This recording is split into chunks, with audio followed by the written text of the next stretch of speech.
हमारे Asian peers screens पर आएंगे।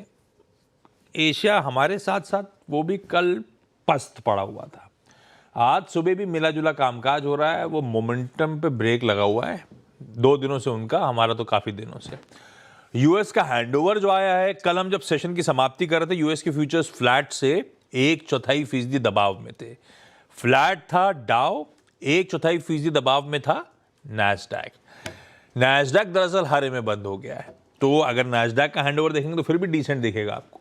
पर डाउ हम जब फ्लैट डाइजेस्ट करके गए थे, उसके सामने कल के सेशन में 1% का दबाव आ गया है। और ये डाउ वही पॉकेट थी जो ऑफ लेट आउट परफॉर्म कर रही थी। याद होगा आपको, oil and gas related stocks Venezuela के बाद से इस हफ्ते अच्छी तेजी दिखा रहे थे, लेकिन आज वही डाउ बैकफुट पे है। तो तब और अब दिखाऊंगा तो कंफ्यूजन होएगा, दिखाइए। लेकिन स्क्रीन पे डाउ देखेंगे तो खराब हैंडओवर है, नैस्डैक देखेंगे तो ठीक ठाक हैंडओवर है, जहां छोड़ा था उसके ऊपर ही मिल रहा है। तो मिला जुला रुझान है, लेकिन असल में इंटरनल्स कैसे हैं, मूड कैसा है, और वो हेडलाइन में ट्रम्प साहब और उनके बयान और ये करो वो करो उनकी कंपनियों का, समझ लेते हैं सारी कहानी है क्या। और माज भाई साहब, गुड मॉर्निंग। गुड मॉर्निंग आशीष। बाजार जब अच्छे चल रहे होते हैं ना, तो उसकी एक बड़ी रिस्क होती है, वो है डोनाल्ड ट्रंप खुद। और कल उन्होंने जिस तरह के ट्रूथ सोशल पर एक के बाद एक पोस्ट डाले, उसके बाद से वॉल स्ट्रीट में थोड़ी सी मुनाफा वसूली शुरू हुई।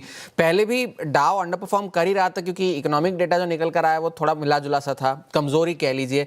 लेकिन फिर डोनाल्ड ट्रंप ने हाउसिंग और डिफेंस दोनों सेक्टर्स पर निशाना साधते हुए पहली बात उन्होंने ये कही कि हाउसिंग जो सेक्टर है, वहाँ पर जो कॉरपोरेट्स बड़े जो घर खरीदते हैं, इंस्टीट्यूशनल इन्वेस्टर्स को घर खरीदने से मनाही कर दी जाएगी। जैसे ब्लैकस्टोन वगैरह है, ये जो सारे जो बड़ी बड़ी कॉलोनियाँ खरीद कर फिर उसे अनाप शनाप दामों पर बेचते हैं, वो करने से उन्हें रोका जाएगा।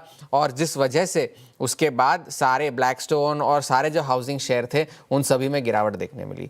तो ये तो हाउसिंग वाली बात थी। दूसरा निशाना उन्होंने डिफेंस पर साधा। पहले तो हाउसिंग के लिए तो उन्होंने इसलिए कहा क्योंकि वो अफोर्डेबल हाउसिंग को बढ़ावा देना चाहते हैं वहाँ। फिर उन्होंने कहा कि इस मामले में वो जब डावोस में वर्ल्ड इकोनॉमिक फोरम पर जब बयान देंगे, उस पर ज़्यादा चर्चा करेंगे। तो डिफेंस शेयरों पर फिर जाकर के उन्होंने निशाना साधा, ये कहते हुए कि आप जो डिविडेंड देते हैं, बायबैक्स करते हैं, वो आप रोकिए, क्योंकि आपको अपना R&D बढ़ाना चाहिए, अपनी प्रोडक्शन कैपेसिटी बढ़ानी चाहिए, उस पर ज़्यादा ध्यान दीजिए। और जब तक आप नई कैपेसिटी नहीं लगाएंगे, प्रोडक्शन नहीं बढ़ाएंगे, तब तक आपको ना डिविडेंड देने की इजाज़त दी जाएगी, ना बायबैक करने की इजाज़त दी जाएगी। जबकि वो ऐसा कर नहीं सकते, उनका अधिकार नहीं पूछने वाला था, ये ऐसा कर सकते हैं? ऐसा नहीं कर सकते, उनका अधिकार नहीं है ये। लेकिन उन्होंने कह दिया मैं इजाज़त नहीं दूंगा, और उस वजह से सारे डिफेंस शेयर गिरे। फिर आफ्टर आवर्स में उन्होंने ये कह दिया कि भाई डिफेंस बजट जो है वो अगले साल 50% तक बढ़ा सकते हैं, मांग कर सकते हैं कांग्रेस से। फिलहाल के लिए इस वित्त वर्ष में $1 ट्रिलियन का उनका डिफेंस बजट है। अगले साल के लिए वो $1.5 ट्रिलियन का डिफेंस बजट की मांग कर सकते हैं, क्योंकि जिस तरह के वक्त पे हम जी रहे हैं, तो डिफेंस पे खर्च बढ़ाने की ज़्यादा ज़रूरत है। कई सारे रिपब्लिकन्स इसकी सिफारिश भी कर चुके हैं। और ये जो बायबैक और डिविडेंड वाली बात है, उस पर ब्लूमबर्ग ने एक रिपोर्ट भी साझा की है, जिसमें उन्होंने कहा है कि उन्होंने एक एग्जीक्यूटिव ऑर्डर उसके लिए ऑलरेडी साइन कर लिया है। जब तक, हालांकि ये और बात है कि अब तक वो एग्जीक्यूटिव ऑर्डर पब्लिक नहीं किया गया है, तो डिविडेंड और बायबैक पे रोक लगाने वाला जो ऑर्डर है वो अब तक सार्वजनिक नहीं हुआ है। लेकिन ब्लूमबर्ग के हवाले से एक खबर आई है कि उन्होंने वो ऑर्डर साइन कर दिया है। अब इकोनॉमिक डेटा की अगर हम बात करें, तो मिला जुला सा इकोनॉमिक डेटा था। मिला जुला इसलिए क्योंकि पहले तो कल एडीपी के प्राइवेट पेरोल्स के डेटा आने थे। प्राइवेट पेरोल्स का डेटा अनुमान से कमजोर था, 50,000 के अनुमान थे, आंकड़ा आया 41,000 का। जोल्ट्स के जॉब ओपनिंग्स के जो आंकड़े थे वो एक साल के सबसे निचले स्तरों पर थे। और जॉब ओपनिंग एक साल के निचले स्तरों में, मतलब जो अवेलेबल वैकेंसीज, हाँ अवेलेबल वैकेंसीज जो है वो कम, एक साल के सबसे निचले स्तरों पर थी।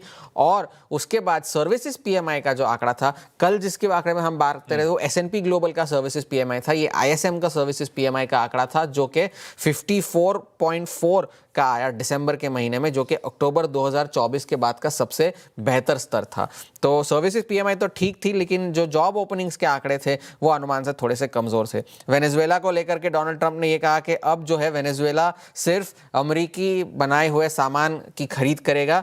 जो तेल की वो बात कर रहे थे, जो कल वेनेजुएला देने वाला है उनको, वो जो सामान जो बेचा जाएगा, उससे जो आय मिलेगी उसे वेनेजुएला के कामों में लगाया जाएगा, ये डोनाल्ड ट्रंप ने कहा। यानी कि कुल मिलाकर बात तो यही है कि पैसा उन्हीं के पास जाना है, क्योंकि पहले वो वेनेजुएला के लिए रखेंगे, फिर वो अमेरिका से सामान खरीदेंगे, जाना उनके पास ही है वो पैसा। एनर्जी सेक्रेटरी क्रिस राइट ने कल CNBC को दिए हुए अपने इंटरव्यू में कहा कि हम किसी का तेल चुरा नहीं रहे हैं, हम सिर्फ उसकी रखवाली कर रहे हैं और उसके बाद जो आय उससे मिलेगी उसे वेनेजुएला के हितों के लिए ही खर्च किया जाएगा।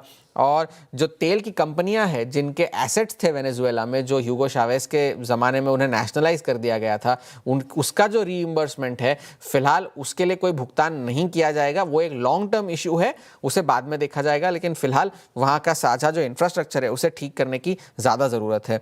आज ट्रेड डेफिसिट का आंकड़ा आना है, जॉबलेस क्लेम्स आने हैं, चांदी की कीमतों में काफ़ी सारी बिकवाली देखने मिली थी और सिटी ने चेतावनी दी है कि ये जो कमोडिटी इंडेक्स की रीबैलेंसिंग होनी है इस हफ्ते, उस वजह से सोने और चांदी दोनों में लगभग $7 बिलियन तक के आउटफ्लोज आ सकते हैं। सोने में 7 और चांदी में 7, दोनों में आउटफ्लोज देखने मिल सकते हैं। तो ये चेतावनी सिटी ने दी है, तो थोड़ी सी बिकवाली का प्रेशर दोनों में शायद इस हफ्ते बना रहेगा, लेकिन फिलहाल के लिए एक बहुत अनसर्टन सा हैंडओवर है। अब डोनाल्ड ट्रंप आगे किस पर निशाना साधते हैं उस पर सबकी नजरें होंगी।